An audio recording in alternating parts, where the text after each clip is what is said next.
Assalamualaikum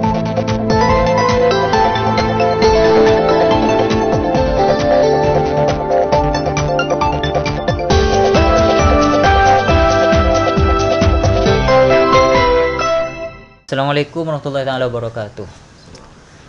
How are you today, my friends? Today we will be interviewing the successful entrepreneurs who are able to raise the Indonesian economy and even the world, and how their success turned out to starting a small business that street vendors. But now they have an international business and already has several branch offices around the world. Last year, they had to pay tax to the state by 5 billion of their business. They are Mr. Arai and Mr. Angga. Please for Mr. Arai and Mr. Angga come forward. How are you, Mr. Angga? Fine, thank you, sir. Please sit here. Thanks. And Mr. Arai, how are you today? Fine, thanks. Thank you. Please sit here. Okay, before that, we can see the movie of circular flow on microeconomics.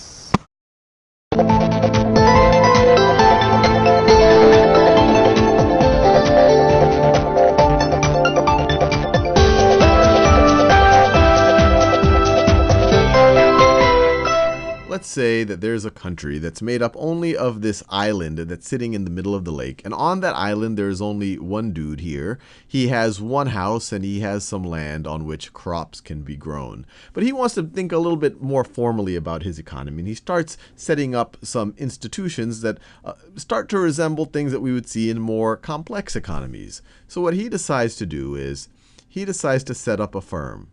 So let me put the firm right over here. He decides to create a legal entity called some firm over here, some corporation. And he's sitting here, he's the household. He's a household of exactly one person. So this is him as a household. And he decides to give multiple factors of production to the firm. So he gives factors of production to the firm. So he essentially rents out his building, so he gives capital. He rents out the land to the firm, so he's giving land. And he also works for the firm, so he is giving labor. And he is the owner of the firm, and he was the guy who thought of this entrepreneurial activity. So he's also giving the factor of production that's sometimes thrown in there as entrepreneurship. Entrepreneurship. I'll just abbreviate it just like that. And in return, the firm will essentially pay rents for these factors of production. So the firm will pay him money in exchange for being allowed to use all of these things. So for the rent on the capital, on the building itself, so for the building, and we'll talk about, let's say this is all in a given year. For the building, the firm is going to pay him, the firm that he owns, is going to pay him $1,000 per year, $1,000. So this is the building rent. Let me make it clear that this is building rent or building lease. Building rent is going to pay him $1,000 for the land. For the land rent, he's also going to get paid another $1,000. And then for his wages, essentially the rent on his labor. So his wages, you could view that as rent on labor. They're renting his energy and his time. His wages, he's also going to get $1,000 per year. Did I say $1,000 per month? It should be $1,000 per year. So he's getting $1,000 a month in building rent, $1,000 a month in land, and $1,000 a month in wages. And he gets whatever profit comes from the firm, because he is the owner of the firm. And you could say that that's the compensation in exchange for his entrepreneurship. So looking at only this part or these two lines, the household, he is providing all of the factors of production for the firm so that the firm can produce useful things, so the firm can produce goods and services. And it's good that the firm will produce goods and services because this household needs to survive. He needs a place to stay, and he needs food to eat. And so let's say, with the labor and this land, and so this guy's working at this farm and it has this land and all of the rest, it's able to produce some food. And so it sells him goods and services. So it sells this household goods and services, and in particular, it sells him food, and it also rents out the property. And I think you could see this is already getting kind of circular here. He's essentially renting out his own property. But this is a nice simple example. Obviously, once you expand beyond more than one person or more than one firm, things get complicated fast. So he's getting food and shelter. And in exchange for the food and the shelter, he's going to pay the firm. In exchange for that, he's going to pay the firm. And so he is going to pay the firm. Let's just say that he decides, there isn't much of a market right over here. He is the market. But let's say for the food, he decides to pay, he pays $2,300 a year for the food. And for the use of the building that the firm is renting, he is paying, let's say he's paying $1,200. Rent of $1,200. So a couple of ways to think about it. You can look at it from the household's point of view. What are his total expenditures? Well, total expenditures come out to what? $3,500. So this is total. Let me do this in a different color. This is total expenditures for this household. And what's his total income? Well, he gets $1,000 for the building, $1,000 for land, $1,000 for wages, and he gets some profit from that firm. So we don't know what that profit is. So why don't we hold off a little bit on his total income? So I'll just write it here. Total income. We don't quite know what that is yet because we have to figure out how much profit he's getting from the firm. So let's look at the firm's point of view. What is the total revenue that they are getting? For the firm, the total revenue, well, the firm is getting $2,300 for the food, $1,200 for the rent, getting total revenue of $3,500 per year. Everything here is on an annual basis. I have a feeling I said that per month by accident a few times. Everything here is on an annual basis, getting $3,500 per year. And what are the firm's expenditures? Well, the firm so this is expenses. And here we're going to be thinking in terms of economic profit because we're really just thinking about how much money is coming out of this firm, out of this business. So expenses, so for the building, the firm has to pay $1,000. For the land, the firm has to pay $1,000. And for the labor, the firm also has to pay $1,000. And so what's left over is the profit. We're assuming that there's no taxes over here. This is the profit for the owners. $3,500 minus $3,000 gives us a profit of $500. And that's going to go to the owner of the firm, who happens to be this guy right over here. So the profit is $500. And so his total income is $3,500. $3,500. And it's good that his income is at least $3,500 because that's how much he's spending per month. Now, the whole reason why I did this is to kind of show you the circular flow of goods and services. These are the goods and services up here. Let me show. These are the goods and services. Goods and services. The firms provide the households goods and services, and then the households are providing the firms the factors of production. And sometimes you might say, well, aren't other firms also providing the factors of production? Yes, other firms could if there were other firms, but those firms, at the end of the day, are owned by someone. They are getting their factors of production by some household, or they are owned by some household. So you can view it as that at the end of the day, the households are really giving the firms the factors of production. Factors of production. And in exchange for the factors of production, the households, in exchange for giving these things, the firms give the households income, essentially rents on the different factors of production that are being given to the firm for the most part. And over here, in exchange for the goods and services, the households are making expenditures that can also be considered revenue of the firm. Now, if you were an economist that were to observe this, and I guess if we were focused on this island, maybe he would also have to be the island economist, and you would say, how would you measure the total value of the production of my country here? Maybe we could call it the gross domestic product. How would we measure it?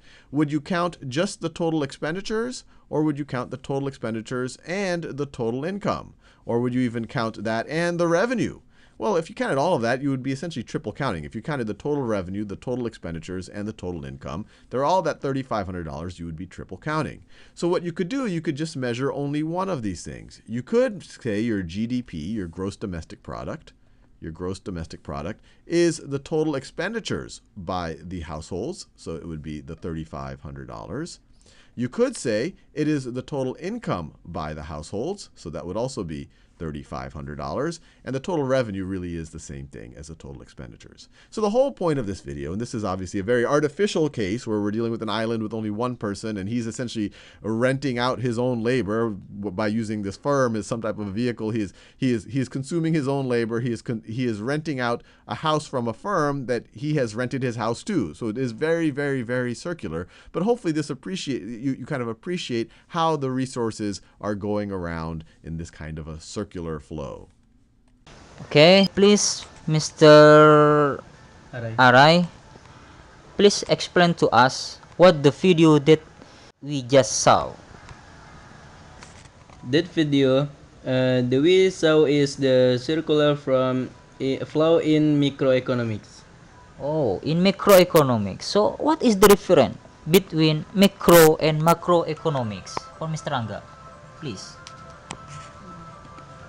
Macro theory to analysis to a field economic activity is global and doesn't address the economic activity of small units in the economy as companies and individuals. Some important aspects covered are inflation, economic growth, unemployment, the interaction with the global economy, the economic style. While economic macro can be defined as the sum of the small economic. Microeconomic is a small part of the overall economic. Generally, analyze microeconomic research, election, process at the level of individuals, companies, and industries. Discuss aspect of interaction in the goods market, customer and producer behavior, and interaction of factor markets. In macroeconomic style only influence two parties, household and firm. Both give each other recourse of the other party. So, what is the reciprocal profit by each party against the other? Reciprocity exists in two factors, product factor and market product. In the product market, household purchase of goods and service products by the company from the purpose of consumption, and return of the goods and service that have been provided by the company. The household gave money as revenue for the company. Oh, if like that, how about a factor of products? The product factor, the net household capital, entrepreneur, land, and labor. Instead of the product has been awarded by the domestic companies give in rent, profit, rent, and wages. Okay, for on the last question for Mr. Angga, what impact it that would occur if the company does not get the factor of society? The country's economy will be destroyed. This is because the country's economic growth stale. If money is not spent, then it will be difficult to obtain revenue from tax.